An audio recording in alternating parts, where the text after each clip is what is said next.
Hello and welcome back to Raising the Bar. Let's play Might and Magic 6. This is episode 23, and as you can see already, we're doing a vastly time accelerated playthrough of a session right now.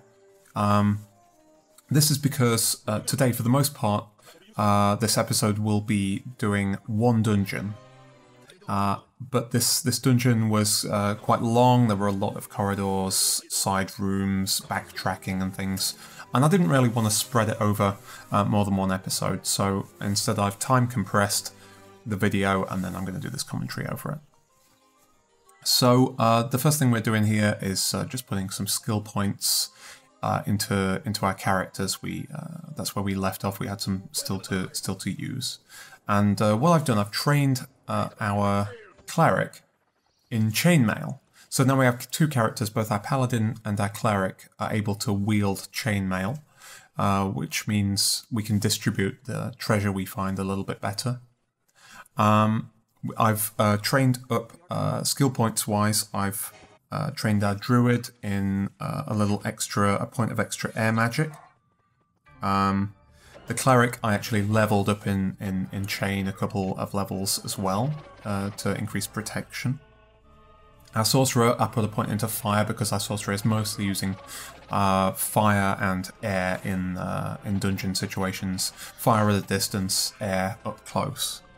And then I put a point for each of the characters into learning, which is the skill that will increase the yield of XP and therefore skill points that we get in the future. Really, the earlier in the game we put points into learning, the more it pays off. Then we took the boat over to Bootleg Bay, and we've gone into the first dungeon we found. No particular logic behind this. It was just close by. We haven't been sent here for a quest yet. But this is the Temple of Tsantsa with 2 T's in it. Like I said, it's a fairly large footprinted dungeon. It's kind of interesting and fun to play through, but I didn't really want to spend a lot of time doing a play-by-play of it.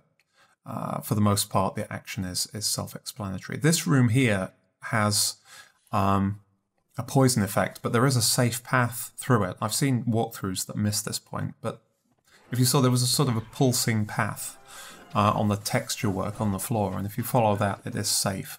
It doesn't do a great amount of damage if you dash across it either, but there is a safe traversal there. So, a lot of close quarters combat in this place, which means our Sorcerer's Sparks spell is really excellent. We are doing quite a bit of damage with that Sparks spell now. But also there's plenty of room to back up and use the bow as well. We're seeing mostly sort of witch doctors, cannibals, and I think there are a lot of snakes in this dungeon as well. It's a fairly open dungeon, it's not very linear. There's quite a lot of different routes and paths that are at first obstructed, and various hidden switches and things will open up paths that were not previously available. We're trying to work our way to the center of this temple, which is a large sort of circular room with an altar in it. But that's the last place we're going to get to. There's quite a lot of switches and things we need to toggle first. But no, there's not a whole lot of tactical combat in here, and I did enjoy playing through it, but I think that it would be quite a samey, long commentary. And frankly, after those last 2 episodes where we were doing the Bootleg Bay overworld and just really those sort of dragged on a little bit, I probably should have time compressed those. So I'm not going to make the same mistake with these. Brewing up a little potion there for cure poison, which is quite useful, but more useful still, I think, will be when we can get a cure poison spell. Got some plate mail there. I don't think anyone can wield plate mail though. And we did just find a cell key, which is nice. Yeah, there's some good loot in this place.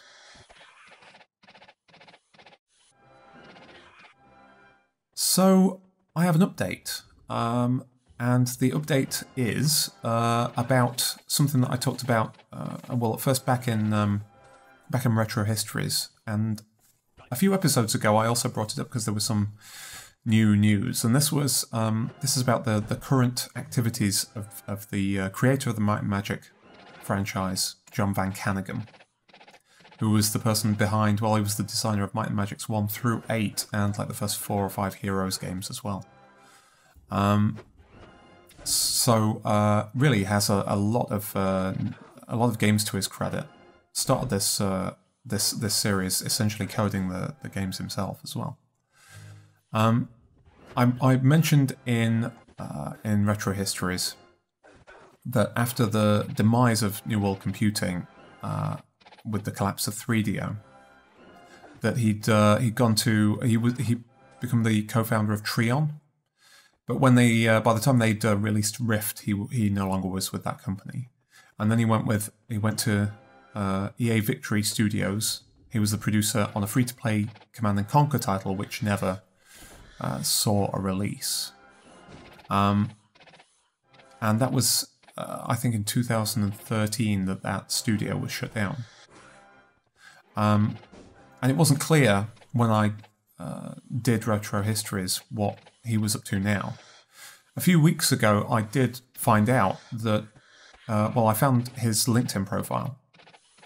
Well, I found that he was like racing like touring cars in LA, but also his LinkedIn profile said that he was the CEO of a stealth startup. Well, that startup has now come out of stealth mode, and I have the press release in front of me. I'm going to read from it a little bit. Hall of Fame game designer Jon van Caneghem launches VC Mobile Entertainment. So this new company, this is his new company, presumably Van Caneghem is VC here. There's no announcement of a title here, or what they exactly are working on, but basically they've done a Series A investment round. They've raised $4.5 million. They're developing currently their first mobile title, which it says it's going to publish. They're going to publish it this year. Jon van Caneghem, the award-winning game designer and former founder of New World Computing and Trion Worlds, started VCME in 2014 and is its CEO. And there's a quote: "We've seen some amazing mobile games come to market in the past few years, but we also see a lot of areas where the gameplay is ripe for new innovation. The assistance of our partners and the experience of our talented team will enable us to explore those new areas and build a new generation of mobile games for phones and tablets. Stay tuned for more information on our upcoming title." So not a lot of information there, just a lot of PR speak really, except we know that they're working on a game for presumably iOS and Android. They are only working on one title, and there's no indication whatsoever of what it is, but apparently there's an opportunity for innovation there, and hopefully that's innovation of the good kind and not the micropayments, nickel and diming, freemium kind. It goes on to say, there's a little bit about his history, but we know this. It goes on to say, with VCME, Van Caneghem has gathered a number of highly skilled and experienced colleagues from his past ventures to help in the development of VCME's first title and in building a world-class mobile publisher. The founding 5 members of the team each possess over 20 years of experience in game creation, have developed hundreds of titles for some of the largest and most influential game studios and publishers in the industry, including Activision, Disney Interactive, Electronic Arts, NCSoft, Nexon, New World Computing, Origin Systems, Sierra Online, and Trion Worlds. I'd love to know who those, who the other 4 members of that founding 5 are. I wonder if there's any names there that I would recognise. So that's what he's up to now.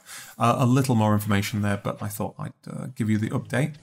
Hopefully, at some point in the next few weeks or months, we will learn what this title is, and it would be very interesting if it had any spiritual links with the Might and Magic series, I think. I wonder. Van Caneghem has a pedigree of doing quite a lot of very different kinds of games, so who knows what it could be. Okay, anyway, back into the temple, and I just wasn't even looking at the screen for that last while I was reading that, so I don't even know what we missed. But we've got various switches and things that are doing various curious things around the map. Yeah, there we go. These pits, yeah, they raise and lower. There's also enemies down those pits that are thrust upon us when those platforms raise. But they are just empty pits. There's no, like, it's not a 2-level map or anything clever like that. Yeah, a lot of side rooms, a lot of antechambers, a lot of close quarters combat here. Yeah, quite an enjoyable dungeon, but not one that I can that I think really merits a particularly detailed look. Particularly because the object of this dungeon is really there's only a single minor quest that has anything to do with this. If we follow any of the main prescribed or even the class promotion quests throughout the game, we would never even venture in here. It's just one of those things that these games do so well of, like, just having not linearly related things to go and do around the world, like Skyrim and the Elder Scrolls series in that respect, I suppose. As for which did it first, I guess it was Might and Magic, but I think by the time this game was out, Arena had certainly already come out, I believe. But whether the earlier Might and Magics had a similar approach, I'm not sure. I haven't played them well enough or long enough to know for sure. So we are very close now to the main chamber in this dungeon. I'm calling it a dungeon. It is a temple. Now I learned only recently that we're walking around picking up bones. We did in the last episode. We're doing it here. That has a negative reputation damage. Apparently, I had no idea that was the case. This is me tying myself in knots, just backtracking and not sure which switch I haven't pulled. If it's not clear, I'm glad we don't have to watch this in agonizing single speed for sure, because I'm just really completely lost at this point. Yeah, picking up those bones apparently is not good for us. But never mind, we did it anyway.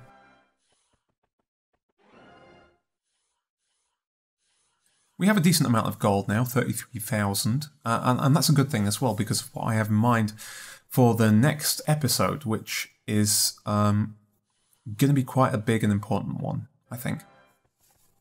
The next episode will take us off the edge of the map, of the Bootleg Bay map, and into the neighbouring map, which is going to be the town of Freehaven. Freehaven is the largest map, I should say, the largest town in the game. And there's going to be a whole load of opportunities to spend a lot of money there. On equipment, weapons, armour. Here's our main chamber here. Full of snakes, like, you know, big chambers in temples tend to be. There's going to be a lot of possibilities to upgrade our equipment, the equipment that we're carrying.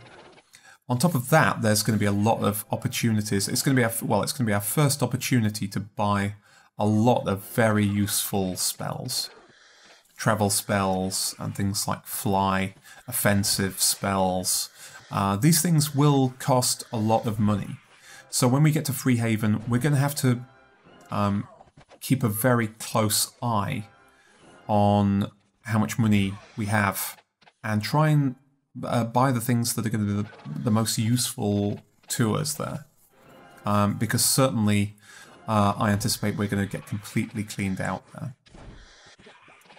It will be, I think, an episode without any combat. It will just purely be going door to door in this fairly large town and finding everything that we can find there. I've been very much looking forward to getting to Freehaven. It's almost getting there will almost I think it will increase our characters' abilities significantly enough that it almost feels like a natural splitting point in the game. That before Freehaven and after Freehaven will be significantly different game experiences. We've just cleared out those 2 antechambers there, and we have a little cell down here with someone called Cheryl in. Cheryl, we have not been sent here to find her, but Cheryl is the object of a minor quest. I think we will be able to hand in that quest. Hand in Cheryl.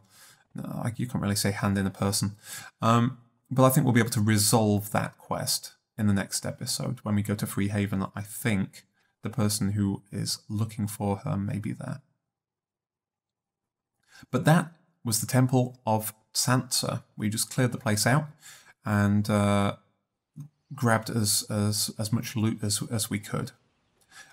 We have a lot of stuff to go and sell, and we're going to go now to Freehaven and do that. But that is for the next episode. So it just remains for me to thank you very much for watching, and I'll see you in the next episode of Raising the Bar.